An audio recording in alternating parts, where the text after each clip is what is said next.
As the asbestos manager for Betsy Cadwallader University Health Board, it's imperative that I'm up to date with key developments in the asbestos industry. Today's provided me with that insight, really. One of the main reasons for attending today was to gain some more background knowledge in regards to the SEM testing. So it's been very informative, and I look forward to next year's conference.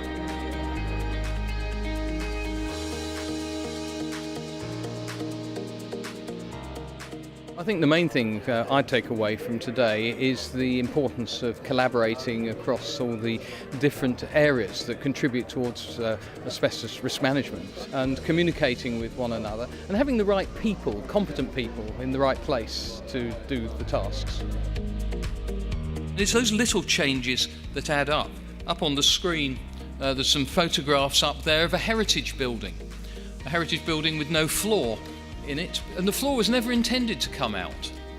And under the floor, the photograph on the top left is what the rodents had gathered together and nested in.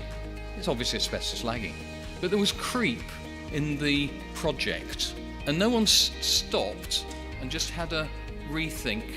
They just believed what I suspect they wanted to believe because the pressure was on. They were at a pinch point. I did a case study on social housing and how we access various different buildings. One question that we were asking is whether we were supplied with the right type of surveys for us to be able to sort our scope of works out, and whether it's more cost effective to be able to try and access like a whole property, say domestic social housing, and if we were able to remove it all in one go or do it in stages, what was more beneficial for the client. So we've got a lot of asbestos. How do we manage it? Well, we have 3 tiers of asbestos management. The council sets the policy, it produces the health and safety handbook.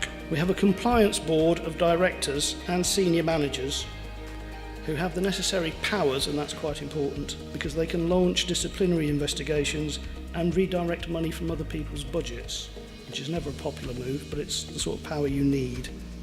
And we've set up a system of nominated property officers. The nominated property officer is the person who's in control of that building and holds the day-to-day maintenance budget for it.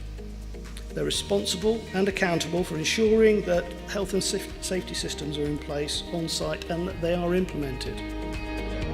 Well, the main reason for attending is to keep afresh on current industry trends and keep up to date with the main legislation changes, if there are any, that are going on in the industry. It's been great, been really impressed. Really interesting speakers, really well organised. Really looking forward to the SEM panel that's happening this afternoon to gain that extra information and taking that back to the clients that we work with and seeing how that can benefit them. My view on background reassurance air testing is I think it's a very powerful tool, and I think it's a powerful tool to use much more sensitive air testing. Not in every situation, but when you want to understand something. Everyone's been really welcome to us. There's also obviously plenty of Lucian clients that we've enjoyed speaking to and enjoying listening to their experiences. It's been great networking with everybody here. There's so many people new to meet as well. We do have a great client base with Lucian, and it's something that we would continue to support in the future. Nowadays we're constantly faced with people only monitor a certain volume, they count a certain number of fields, so you end up with this definitive magical 0.01. So to try and then have routine monitoring as part of a re-inspection programme where people are pushing the boundaries and monitoring to much lower levels, I think that probably will take quite a big culture change.